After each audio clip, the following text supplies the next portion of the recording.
bubonero obulaga nti wagenda kubeerawo okuwamba eggwanga. Muba weri yes wagenda kubeerawo okuwamba eggwanga. Olwaki Mwami Museveni yagamba Nuupu yabba akalulu miliyoni namba. Ekyo kikuwa sigino. Muhoozi akugambye nti civilian tasobola kufuga ggwanga naye ate tajja kwesimbawo ate ayagala bukulembeze. Akulaga ki nti bo ebyobululu babikooye. Mwami Museveni kakugamba nti Nuupu yabba miliyoni namba akulaga nti ebyobululu babukooye. Gaddafi nga tannafa yagamba Yoweri Kaguta Museveni ba revolutionaries tebakubibwako kalulu. Eyo Museveni mutabani wa Muhoozi mutabani wa Museveni Muhoozi lyekubo libakutte. Oyo Muhoozi eyamuwa ranka ye Gaddafi eyamufuula eyamusooka omuwa ranka ey'amaanyi teyali kitaawe Mwami Museveni tegali maje ga Uganda yali Gaddafi nga azze wano n'agamba oyo Muhoozi amulangiridde ku ranka ey'amaanyi. Kati oyo Muhoozi ali mu buufu obwa Gaddafi, ali mu buufu obwoyo omwana ow'ekyejo oyo wa North Korea, ali mu buufu obwa Milosevic ba Pinochet baani. Kakati bwebwo obuufu obwo bugamba nti eggwanga libaako bannyini lyo ng'ate be bakwata mundu. Yiyi ndowooza ye nti abateekeddwa okufuga eggwanga balina kuba bakwata mundu. Ekyo Muhoozi okuva mu Sandhurst okuva yonna gy'ayise ne mu Gaddafi ne luddawa kyamuyikira kyamugenda mu bwongo. Ebyo byonna byayogera nti asobola okuyumba Kenya mu lunaku lumu n'agikola kino n'asobola okukola kino ne kiri.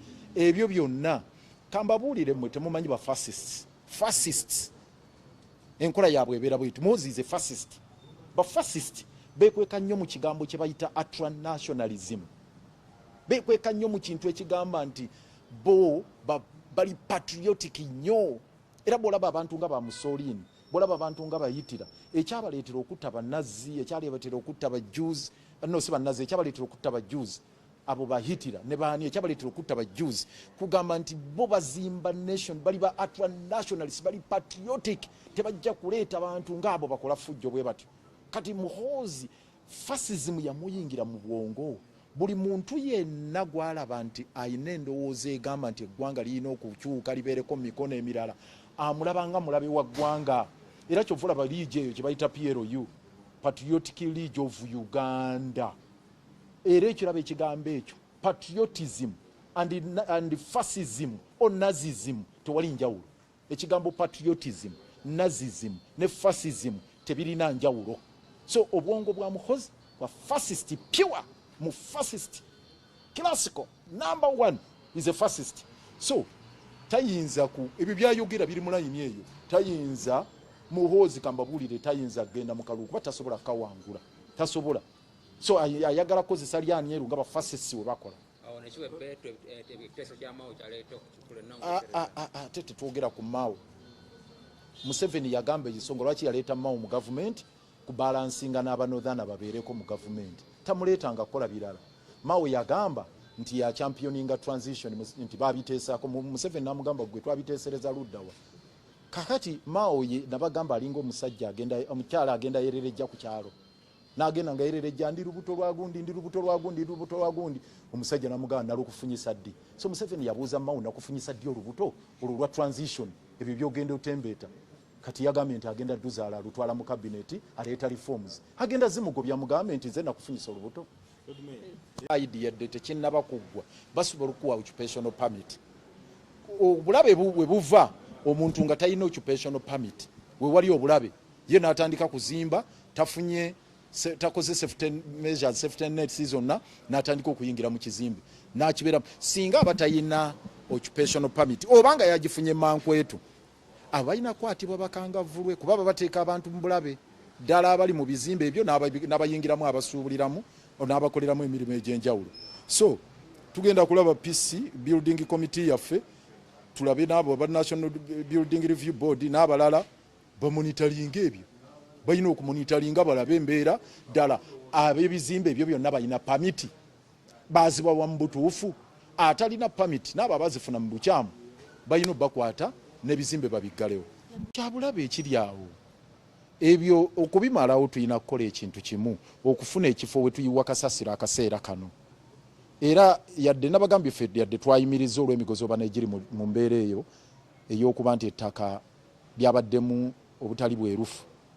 Naye tugamba nti gavumenti esobola okutuwa ettaka arawundi eryayo lino lyezzeegabagaba ngagaba ebinyeebwa n'owaba Pineti n'owaba Sudiiri n'owabaani esobola okubaayo nayo lyefuna arawundi negamba ne bwe ziba eka 10 oba 20 titugira tuyiwaawo tukooye okugenda nga twegayirira n'ogenda nti Nansana municipality bambi ab'Ekatabi bambi ab'Emukono Katikkolo bambi ab'Egindi bambi ate buli gyogenda gye bakufuumuula misinde buli gye tugenda ne batufuumuula tubikooye ate n'ebino ebyokugula babitaddemu ekigoye weezinge mulimu abagufudde omulyo katugamba nti nedda gavumenti erina ettaka lingi lyerinako obuyinza bafune we batugamba nti eka ziizo 10 20 mugira muyiwaawo then tulabe betugira kubanga ebyo ebizze ebyo ebiva omwo mu kasasiro bya bulabe ekiteekeddwa okukolebwa nga tumaze okufuna we tuyiwa kyo kyokkola kye bayita decommissioning of Kitezi kuba nti kasasiro yawumbuluka tekitegeeza nti olwo Kitezi yaggalibwawo ebyo ebizzi birimu gas methane ebyo ebizzi birimu obutwa bigenda mu myala bigenda mu nzizi bigenda luddawa bya bulabe sina ku bantu abali Ekitezi bokka naye ne bannayuganda bonna so wetaaga obusente kuva mu contingency fund obw'okuggalawo Kitezi kasasiro oyo tumusalira amagezi kati ebyo byonna bye pulaani gye tulinze okuva mu cabinet kubanga baatuula ne batugamba bagenda kutuula bino byonna babiteesaako n'okutuusa olwaleero prime minister twamuwa ffe ebirowoozo byaffe twamuwa buli kimu byonna nga bagenda kutuula mu cabinet n'okutuusa olwaleero tebannatuddamu.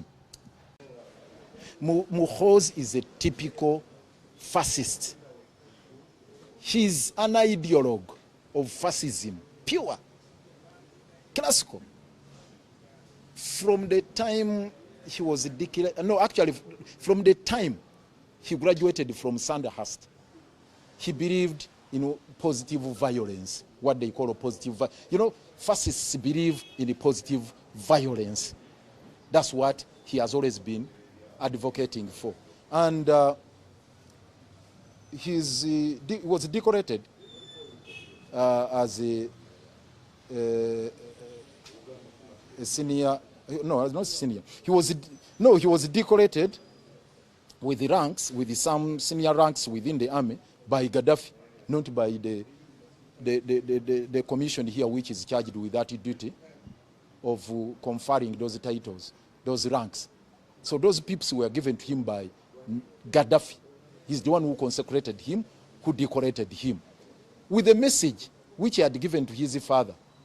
Revolutionaries do not subject themselves to electoral processes. He doesn't believe in elections. His language is nothing else but violence. He's in the footsteps of the Pinochet, the Mussolini, Hitler, whoever, those fascists who ride on the ideology of ultra-nationalism and patriotism, because they vulgarized it to the extent that they associate it with fascism. So they have that sense of entitlement. The fascists believe that they are the nationalists, they are the people who love the country, they are the people who have the country at heart and nobody else. And power resides in the gun. And for you to be able to protect the country, to be able to advance the national agenda, you must hold coercive machineries of the state and use them against the masses. That's what they believe in. So they believe in total crushing. They believe in a crushing of the opponents. They believe in militarism. They believe in the use of state violence or authoritarianism. That is their philosophy, and that is Muhoozi for you. It's the reason those who are preparing for 2026, they should think twice. There's going to be no election. If you connect the dots, the statement by Museveni that no rigged 1 million votes, Muhoozi is talking about civilians standing no chance of governing this country, and all whatever they are doing, it's evidence enough for everyone to appreciate that all they are planning is a coup against the constitution, against the existing political constitutional order. That's what they are plotting. So there's going to be no elections considering what is happening. They are plotting to declare a fascist regime in Uganda. Twali tulinda cabinet ereeta resettlement plan eyokulaba abantu abo tubatwalawa. Twabawa ekirowoozo nti ssente bwe ziba teziriiwo tufuneyo ensaamusaamu tubawe entandikwa ey'okuzimbamu amayumba, tubawe n'ettaka ku ttaka lyaffe ery'eddundu ziri eka 136. Tukwateko eka ze tukutte buli famire tugiweeyo, tubaweeyo n'akasente nga gavumenti, buli omu azimbe ennyumba ye bagende. Ekiteeso ekyo twakiteeka mu kiwandiiko kyaffe kitwawa Prime Minister ne bakitwala mu cabinet n'okutuusa olwaleero wadde tebannaba kutuddamu. Ne management kye baatugambye ku kisawo kigenda okukolebwako nti Ministry of Finance eyina sente zegenda okutuddiza obuwumbi 4.5 nga sente zino baatugambye nti twayise mu threshold target gye twali tuyina okukomako ey'okusonda ensimbi ey'okuŋŋaanya omusolo. Ensimbi KCCA ze yakuŋŋaanyiza zaayise mu target eyali esuubirwa mu mwaka, n'olw'ensonga eyo bagenda kuzza obuwumbi 4.5. Ku birimu ebirowoozebwako kwe kulaba nti sente ezo nga zizze kubeeko ezikwatibwa ziweebwe abantu abali mu tenti basobole okufuna we bapangisa nga twe tulinda gavumenti enteekateeka yo yali settlement, naye nga bali mu kitundu awo we baba bagadde kuba situagala bagende wala gavumenti ebeerabire.